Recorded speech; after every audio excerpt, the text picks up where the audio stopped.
Hello, my Richies, and welcome back to another episode of the Make Life Rich Movement podcast. My name is Sara. I'm your host.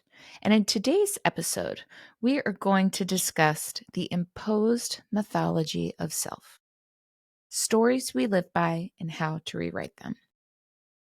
This topic is near and dear to my heart because I recently, within the last few years, started focusing on rewriting my narrative and what I told people about myself. But it had to start with what I told myself about myself first. We all carry stories about who we are, about what we're capable of, and what we deserve in life. And some of these stories serve us beautifully, while others keep us small and disconnected from our true path, our purpose, and also our potential.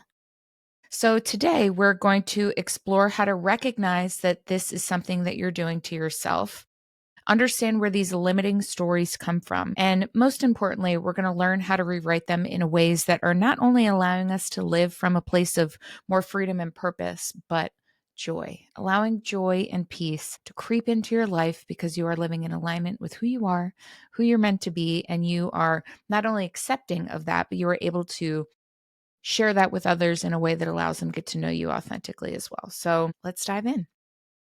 So, our first focus point when working on rewriting our narrative for ourselves is recognizing our personal mythology. Now, let's start by understanding what I mean when I say the mythology of self. Just as ancient cultures created myths to kind of explain the world around them, we all develop stories that help us make sense of who we are. And very likely, these stories are formed in our childhood, shaped by family dynamics, things that we went through, cultural messaging, early experiences of failure or success, and significant emotional events, whether those are traumatic, big T, little t, or just things that you were alive for that happened on a grander scale that impacted you in some sort of way. So the challenge is that many of the stories that we're telling ourselves were formed when we were too young to question or really even choose them consciously. And we absolutely did not understand the impact of what was happening around us that helped us kind of create this narrative that just is not the case of who we are, nor was it the case of who we were ever supposed to be. It could have been a comment that was made casually by a teacher, by a friend, maybe a parent put you down in a way that stuck with you deeply. And although they may have been well-meaning in protection, a painful or upsetting or shocking childhood experience can create a story that will follow us for decades. I'm not good with numbers. I don't have that side of the brain. Oh, she's not very athletic. Oh, she's a blonde. Like all these little things over life that are really just hurtful. And these are narratives that people pass on to us that feel like truths rather than interpretations of an experience, or rather, and more likely, someone's really harsh and inappropriate judgments that they were projecting from themselves to you. So, the first step in transformation is going to be becoming aware of what these stories are for you. And when we can recognize our personal mythology, we gain the power to take questions inwardly about it. So, our stories often are going to reveal themselves in the patterns of our lives. Excuse me. Thank you. So, what are these patterns? They're often done in self talk, which is typically negative. So, that's self talk that's running through our own minds to ourselves about ourselves. Then there are emotional reactions that seem authentic and out of our control because they are automatic, but they are simply learned traits that were given to us, not something that was innate to us and to our story. So you want to listen for yourself saying things like, I'm never, I can't, that's just how I am, that's just how things are. These are very self deprecating and actually really dampening the reality of what your true life is, what you truly are, what your true potential is. And simply noticing these moments and phrases within your life is going to allow you to start liberating your story from their control, from their encapsulation within yourself. You are so much bigger than you give yourself credit for, and it's not your fault. These things honestly are put into our brains in such an early place in our life where we truly just take them as innate, absolute truth. And it could not be further from the truth in any absolute regard. So, story detection. We want to notice when there are reoccurring patterns in our life where we have emotional triggers, or we have self limiting beliefs, or we're speaking negatively to ourselves. And then we want to then figure out the origin. Let's explore deeply to the origin of where these things came from. Can you remember a moment when a grandmother was unkind to you and said something nasty that has stuck with you all these years? Or do you remember a time where you weren't picked by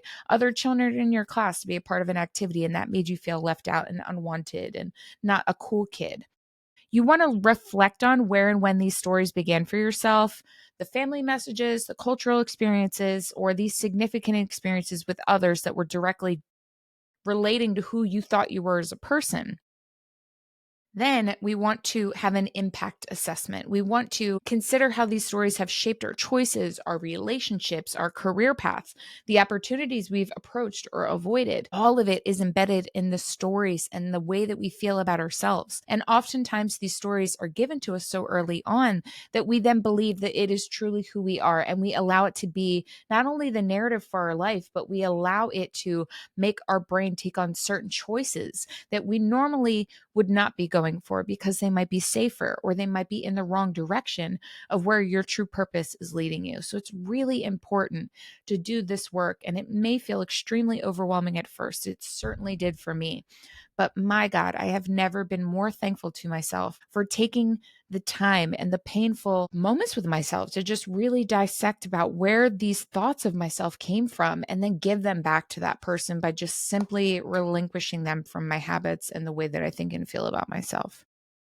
Finally, compassionate awareness. When you get to the understanding of the impact that these negative, untruthful stories of yourself have done to you, you can approach these stories with curiosity rather than judgment. And then over time, it gets easier to remember that they were formed as coping and protection mechanisms rather as you just negatively impacting yourself. You weren't doing this by choice. It was a pattern that was given to you that you now get to grow away from and overcome and start to achieve your true potential. So, our second focus point within this whole episode and this whole way of life that I would love for you to take on is thinking about the source of our stories.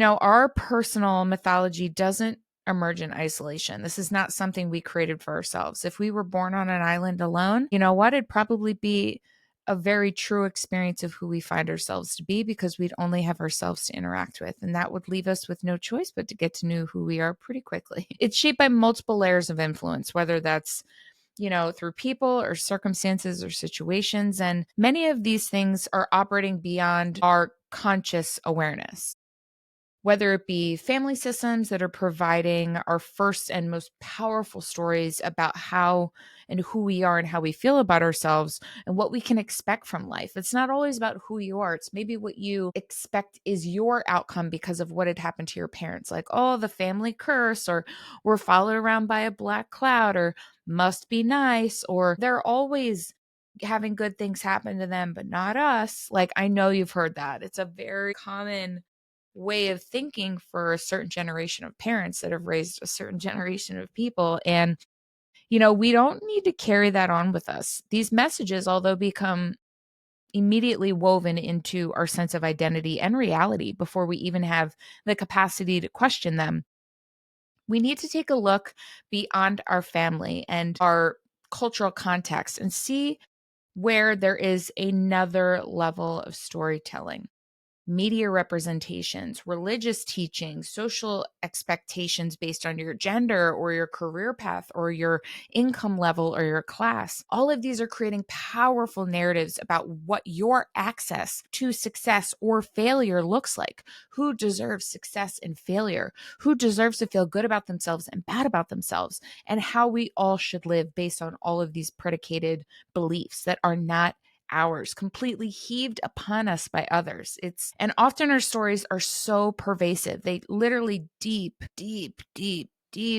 intertwine themselves into every nook and cranny of our understanding of not only who we are, but our life and how we're meant to live it. And it's, gosh, so insane when you start to realize how much these ways of life that were heaved upon you have completely derailed you from your true purpose, your passions, joy, peace, because you're living a life that's a lie. You're living a life that is not yours to live. It was given to you by someone else, and they gave you the undue burden of living a life that wasn't yours, all while making you subversively bury yourself deep to not live that life out loud. And I want to give you the autonomy right here, right now in this episode to make the decision that you are going to get to the bottom of who you are based on what you know about yourself and not what others have told you. No matter how young or even if it were yesterday, you have every opportunity at any moment of the day to completely change not only how you feel about yourself, but how you move through your life. And that is the beauty of being an adult and being aware and being spiritually elevated and looking for ways in which to continually keep growing 1% a day, 1% a week, 1% a month. And over time, it compounds, and compounds, and it helps you to become the person that you were always meant to be. But it does take this initial step of rewriting the narrative of who you believe you are and what you believe you're capable of. So where do we need to look? Family inheritance. You need to identify the unspoken rules and expectations from your family system that shaped your early understandings of yourself. Next, what's the cultural conditioning that you may have had heaved upon you at an early age? Recognize how this broader social message about success, worthiness, beauty, and belonging have influenced your self concept. Next, protective origins. Understand that many limiting stories began as attempts to keep you safe or help you belong in your early environment of having to please the adults around you. And finally, spiritual context. Consider how various spiritual traditions distinguish between authentic identity and conditioned personality patterns. Buddhism is one of these really beautiful places in spirituality. You can find the ability to kind of get down to the essence of who you are without having to worry too much about the semantics. It's really easy to get down to who you are and what you're about when you're just looking for the most basic of foundations to set you off in that manner. Number 3, the power of story in our neural pathways. So it's all well and good that we've been able to now identify these places and these moments when we're telling these negative things to ourselves or about ourselves. Then we figured out where they came from to help us find these trigger moments and go, that's not me. And now we're going to discuss rewiring the neural pathways that you just used to be able to identify those two things. In being able to identify those two things, you are reconditioning your neural pathways. So the stories that we tell ourselves are not just abstract ideas. They have physical manifestations in our brain. That's why they keep coming back again and again. And modern neuroscience has revealed that repeated thoughts and beliefs are actually creating neural pathways like trails worn into the forest floor through regular use of you continually thinking them, continually telling them to yourselves about yourself or to others about yourself. And the more that we travel these mental pathways, the more authentic or true to ourself it feels and we believe it to be. In reality, it's quite challenging but empowering news, because it's challenging because it means our limiting stories are easily dismissed through simple positive thinking that we can do again and again, more and more and more over time, growing and developing this habit. And these narratives have become embodied in our neural architecture. However, the empowering portion of this knowledge is that because neuroscience also reveals that the brain's remarkable plasticity is giving us the ability at any given moment to start new connections and pathways throughout our brain, aka changing our life actively, thought by thought, moment by moment, action by action. What? We can literally rewire all of the negative programming that has gone into us over the years and years and years of this mythology of ourself, this narrative that has never been ours. We have the possibilities of being able to rewire that just simply by acknowledging the negative thought, triggering and remembering where it comes from, identifying you're no longer in that place, that was never your reality, and then implanting what your actual reality is. It's that simple, guys. How sick is that? So, when we're consciously working with our stories, we're actually rewiring our brains. And each time we question a limiting belief, a negative talk to ourselves, a negative thought, and we pause before reacting with the old emotions, the old story, and insert a new perspective, we're creating alternative neural pathways immediately within that ooey gooey plasticity of our brain. And over time, these new pathways are becoming as natural and as automatic as the negative downward self belief and the stories you had from before in the mythology of self that were just as deeply embedded.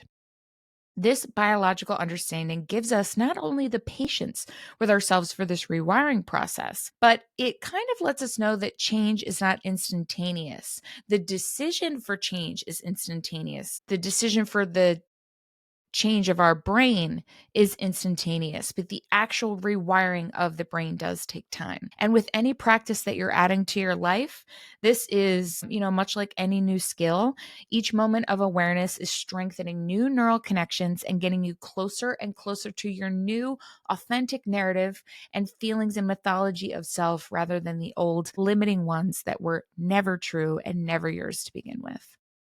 So again, we need to think about our neural pathways and understanding that repeated thoughts create physical pathways in our brain, making certain narratives feel true and automatic. Brain plasticity. Take heart in knowing that your brain remains changeable throughout life. How crazy is that? Capable of forming new, healthier thought patterns day after day after day. Mindful interruptions. Practice pausing when old stories resurface and creating space for yourself to choose alternative stories that are further benefiting and emboldening these new neural pathways that you're rewriting.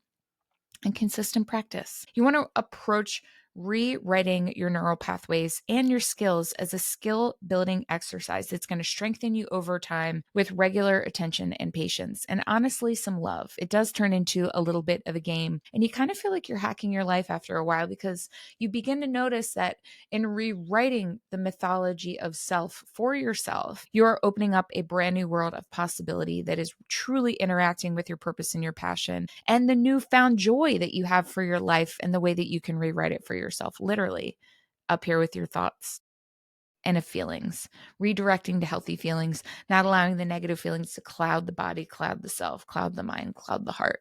It's insane. Truly insane amounts of work can be done from this practice alone. Fourth point, how do we go about rewriting your personal mythology? Now, we understand how our stories are coming to be and how they were projected and how they operate. Let's talk about the transformative practice of rewriting them. This isn't about denying our reality or creating empty affirmations. It's about recognizing where our interpretations have limited us unnecessarily and untruthfully, while expanding our narrative to include more possibilities, more options in front of us that are more in alignment with our true path or true purpose. The rewriting process begins with questions, and we discussed how you can go about that earlier. But when you begin to interact with these stories, I want you to think, is this story absolutely true? How do I know that it's true? Is there any evidence that might contradict that? Are there any other interpretations of my experiences that are possible? These questions are going to help to loosen the grip of these stories that seem to be very deeply embedded in the bedrock of your mythology of self. Next comes the creative act of creating new narratives that honor your experiences while opening doors to growth and possibility. So, for example, a story that may come up again and again is something like, I always mess up important relationships, or I can never finish what I start. And you might want to rewrite these things to, I've had challenges in relationships that have taught me valuable lessons about communication and boundaries. Or I find that I've dedicated my time to projects that didn't light me up and highlight my talents and skills. And as a result, I didn't feel determined or emboldened or motivated to complete them. Kinder experience, a kinder understanding of what that scenario was that not untruthfully puts you in a positive light, but gives you the option to find the pivot from negativity to positivity if that is the true actuality of what happened. We don't want to use this exercise to lie to ourselves about something we did that we're not proud of and that we need to admit to and accept. We're using this to take away the undue doubt, the undue lack of worth, lack of self that has been placed on us by others with this toolkit that we're getting here. By acknowledging your difficulties within the negative things you feel about yourself, you're able to then look for the positive aspects of yourself within that scenario or that story or that experience that are holding you back. Now, you want to remember that in creating these new neural pathways and engaging multiple senses at the same time, you're also strengthening these connections. We do want to feel the appropriate emotions with this new narrative that you're telling yourself that is emboldening you with love, support, self-worth, understanding, peace, positivity, passion, purpose. Direct those emotions toward these new neural pathways of this story that you are rewriting with, and find your brain and your body adapting them so much sooner because they want to attach themselves to these emotions.